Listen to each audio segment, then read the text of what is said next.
History Chapter 1, The French Revolution Part 4. In this video, we shall continue the French Revolution. Today's topic is France abolishes monarchy and becomes a republic. The situation in France continued to be tense during the following years. Although Louis XVI had signed the constitution, he had entered into secret negotiations with the King of Prussia. Rulers of other neighboring countries also were worried by the developments in France and made plans to send troops to put down the events. Before this could happen, the National Assembly voted in April 1792 to declare war against Prussia and Austria.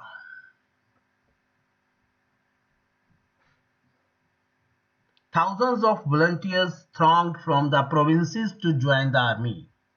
They saw this as a war of the people against kings and aristocracies all over Europe. Among the patriotic songs they sang was the Marseillaise. It was composed by the poet Roget de Lisle. It was sung for the first time by volunteers from Marseille as they marched into Paris and so got its name. The Marseillaise is now the national anthem of France. Although revolutionary wars brought losses and economic difficulties to the people, even then, large sections of the population were convinced that the revolution had to be carried further, as the Constitution of 1791 gave political rights only to the richer section of the society. Political clubs became an important point for the people who wished to discuss government policies and plan their own forms of action. The most successful of these clubs was that of the Jacobins. The members of the Jacobin Club belonged mainly to the less prosperous sections of society. Their leader was Maximilien Robespierre.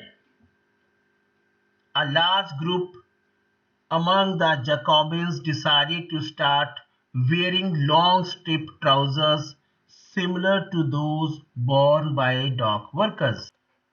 On the morning of August 10, 1792, Jacobins stormed the palace of Tuileries.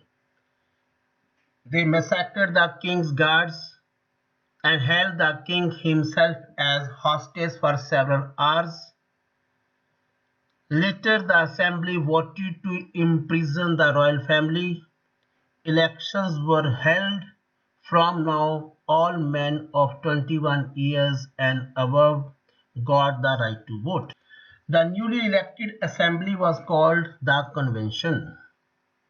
On 21st September 1792, it abolished the monarchy and declared France a republic.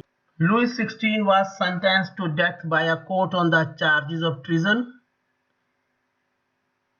On 21st January 1793, he was killed publicly. This was the end of monarchy in France. The Reign of Terror. The period from 1793 to 1794 is referred to as the Reign of Terror. Robespierre followed a policy of severe control and punishment. All those whom he saw as being enemies of the Republic were arrested, imprisoned, and then tried by a revolutionary tribunal. If the court found them guilty, they were guillotined. The guillotine is a device consisting of two poles and a blade with which a person is beheaded. It was named after Dr. Guillotin, who invented it. Robespierre pursued his policy so relentlessly that even his supporters began to demand moderation. Finally, he was convicted by a court in July 1794. He was arrested and on the next day sent to the guillotine. Next, a Directory rules France. The fall of the Jacobin government allowed the rich, wealthier middle classes to seize power. A new constitution was introduced which denied the vote to non-propertied sections of society. It provided for two elected legislative councils. These then appointed a directory made up of 5 members. However, the directors often clashed with the legislative councils. The political instability of the Directory paved the way for the rise of a military dictator, Napoleon Bonaparte, a person who changed the course of France as well as the world history. That's all about in this video. Kindly subscribe my channel www.youtube.com/Ram Sharma Live.